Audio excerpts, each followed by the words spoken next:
बिस्मिल्लाहिर्रहमानिर्रहीम, अस्सलाम वालेकुम। मैं हूं डॉक्टर फ़िज़ा। आप देख रहे हैं मेरा यूट्यूब चैनल। जो सियासी सूरत हाल है वो दिन ब दिन बिगड़ती जा रही, अगर कहूँ तो गलत नहीं होगा। आपने देखा कि किस तरह जो मुनहरिफ जो लोग हैं वो सामने आ गए हैं तहरीक इंसाफ के, और उन्होंने सामने आके कह दिया कि हाँ जी हम नहीं चलना चाहते तहरीक इंसाफ के साथ। लेकिन बहरहाल वो ये बात नहीं एक्सेप्ट कर रहे, जो कि हुकूमत की तरफ से इल्ज़ाम लगाया जा रहा है कि जिन्होंने अपने ज़मीरों का जो सौदा है वो किया है करोड़ों में। बताया जा रहा है जी 18-18 करोड़ 20-20 करोड़ भी रेट लगे हैं लोगों के ज़मीरों के। लेकिन वो ये कहते हैं कि जी हमें इख्तलाफात है पार्टी से, हमारी सुनी नहीं गई, हमारे बहुत से मामलात पार्टी ने मसाइल को हल नहीं किया, पार्टी ने दिलचस्पी नहीं ली और इसलिए हमने पार्टी से अलग होने का फ़ैसला किया है। तो लिहाजा हमें पूरा इख्तियार है, लेकिन हमने अपने ज़मीर नहीं बेचे, हमारा ज़मीर सिर्फ जागा है और हम वोट देंगे अपने ज़मीर के मुताबिक। यानी इनका ये मौक़िफ़ है। अब ये तमाम लोगों को पता है जो सिंध हाउस में बैठे हुए हैं, और ये अलग इनकी वीडियोज़ भी सामने आई। नूर आलम खान को भी आपने देखा, राजा रियाज को भी। अच्छा, आज एक राजा रियाज की एक कॉल है जो लीक हुई है, तो उस कॉल में जो साहब हैं वो किस तरह उनसे गुफ्तगू कर रहे हैं, बाकायदा कहते हैं ना किसी को सुनाना, वो बाकायदा उनको सुना रहे हैं और बाकायदा उनको बता रहे हैं कि हमने आप लोगों पर एतमाद किसके नाम पर किया, आप लोग इमरान खान साहब की वजह से इस पार्टी में हैं या आप पर इमरान खान साहब की वजह से एतमाद किया गया। और वो कह रहे हैं जी हमारी बड़ी बेइज्जती हो रही है और आप लोगों को अपने पीछे वालों को कोई एहसास नहीं है। मतलब बाकायदा उनकी तबीयत साफ की गई राजा रियाज की, और उन्होंने कहा राजा रियाज को फ़ोन पर कि जी आप इस्तीफ़ा दे देते, फिर इस्तीफ़ा दें जो एक प्रॉपर तरीका है। अच्छा जी, अब मेरे साथ प्रोग्राम में सेनेटर फैसल जावेद भी थे और वो भी यही बात कह रहे थे कि अगर कोई जाना चाहता है छोड़कर, उसका हक है, वो जा सकता है, लेकिन उसका जो इख्तियार है या वो जो अपना हक या अपने राइट को इस्तेमाल करना चाहता है, उसका भी एक राइट तरीका होता है कि आप इस्तीफ़ा दे दें, आप रिज़ाइन कर दें। ये क्या तरीका हुआ कि आप रिज़ाइन नहीं कर रहे और आप जाके वहाँ पे बैठ गए सिंध हाउस में। अच्छा, एक ज़माने में छांगा मांगा, आपने देखा होगा छांगा मांगा के कॉन्सेप्ट है जी, एक बैकग्राउंड है छांगा मांगा का। छांगा मांगा में जो हरकत होती थी, अगर मैं कहूँ कि अब सिंध हाउस छांगा मांगा बना हुआ है ये 2022 में, तो बिल्कुल गलत नहीं होगा। जगह अब चेंज हो गई लेकिन हरकत वही हो रही है। अच्छा जी, अब ये जो सिचुएशन है ना, आज आपने ये भी देखा कि जो सिंध हाउस में पीटीआई के जो कारकुनान हैं उन्होंने धावा भी बोल दिया, लोटे उठाकर वो लोग आ गए थे और उन्होंने कहा जो अंदर जो बैठे लोटे हैं उनको बाहर निकाला जाए। फिर ये जो डिफरेंट शहरों में बाकायदा नूर आलम खान के शहर में नूर आलम खान के खिलाफ एहतजाज किया गया। राजा रियाज का ताल्लुक फैसलाबाद से, फैसलाबाद में भी लोगों ने एहतजाज किया और लोग बाकायदा लोटे उठाकर एहतजाज कर रहे थे। अच्छा, अब ये जो तमाम लोग जिनको लोटे कहा जा रहा है, जिनको ज़मीर फरोश कहा जा रहा है, ज़मीर बेचने वाले कहा जा रहा है, करोड़ों लेने वाले कहा जा रहा है, जो भी नाम से पुकारा जा रहा है या जिस तरह की भी बातें की जा रही हैं कि बेवफा लोग हैं, चले गए, वफादारियां तब्दील कर ली, इन लोगों के बारे में एक बात ज़रा गौर कीजिएगा।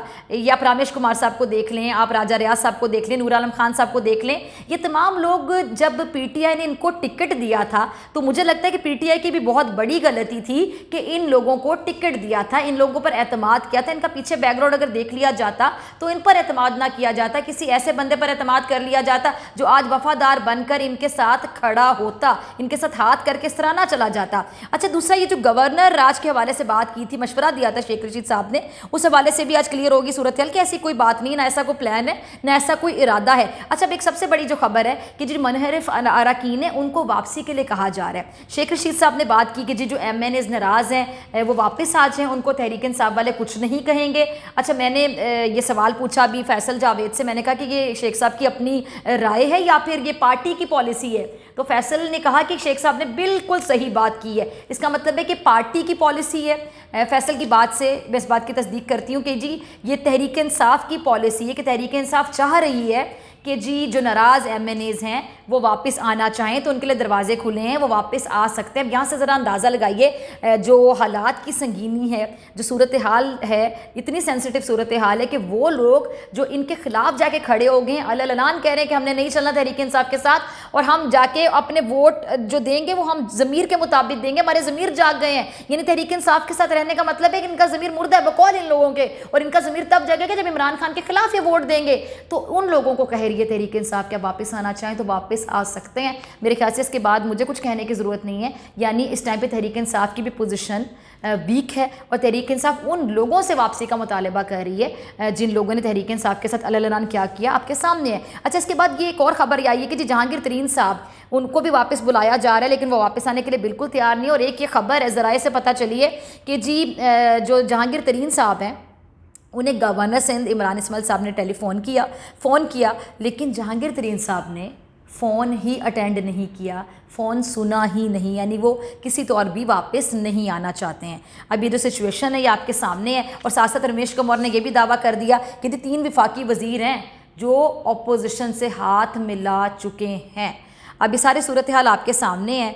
और जो तहरीक इंसाफ के कारकुनान, एक बात मैं सुन रही थी कि जिन्होंने ये सिंध हाउस पे हमला किया, उसके हवाले से शर्जील मेमन साहब एक बात कह रहे थे जो बात मुझे बड़ी बुरी लगी। शर्जील मेमन साहब कह रहे थे ये सिंध पर हमला किया गया है, ये सिंध हाउस पर नहीं सिंध पर हमला किया गया है, और ये सब कुछ हुकूमत की मर्जी से। वह साथ ही कह रहे हैं कि हमने भी बनी गाला का रास्ता देखा। वैसे इसमें 2 चीज़ें हैं, एक तो वो धमकी दे रहे हैं, तड़ी लगा रहे हैं। अगर आपके साथ गलत हुआ है, अगर आपको लगता है, चले आपको अगर लगता है शर्जील साहब या पीपल्स पार्टी को लगता है कि जानबूझकर हुकूमत ने ये हमला करवाया, जो लोग लोटे उठाकर आ गए, जो एमएनएस वहाँ पर आ गए, ये वहाँ पर इसलिए आ गए, फिर गिरफ्तारियाँ भी उनके अमल में आ गई, उन्होंने खुद भी गिरफ्तारी दे दी, खुद मतलब उन लोगों ने गिरफ्तारी दे दी। अब मुझे बताएं कि अगर आपको लगता है कि गलत हुआ था तो गलत का जवाब गलत तो नहीं होता ना, 2 गलत मिलकर एक सही तो नहीं बना सकते। तो आप बताएं कि आप आगे से कह रहे हैं कि हमने भी बनी गाला का रास्ता देखा हुआ है, आप मतलब आगे से धमकी दे रहे हैं, आप आगे से तड़ी लगा रहे हैं, फिर साथ ही आप कह रहे हैं कि जी सिंध पर हमला हुआ है। अब जरा गौर कीजिएगा, सिंध पर हमले का मतलब जो मुझे समझ आ रहा है और आपको भी समझ आ रहा है, ये लसानियत को हवा देने वाली बात है,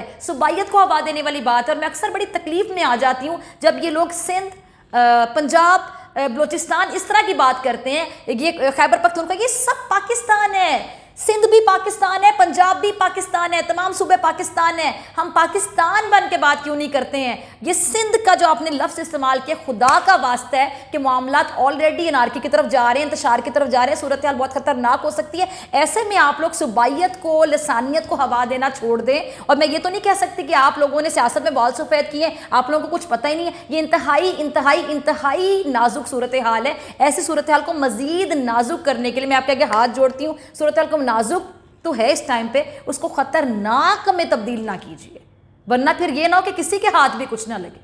मिलते हैं आपसे अगले व्लॉग में।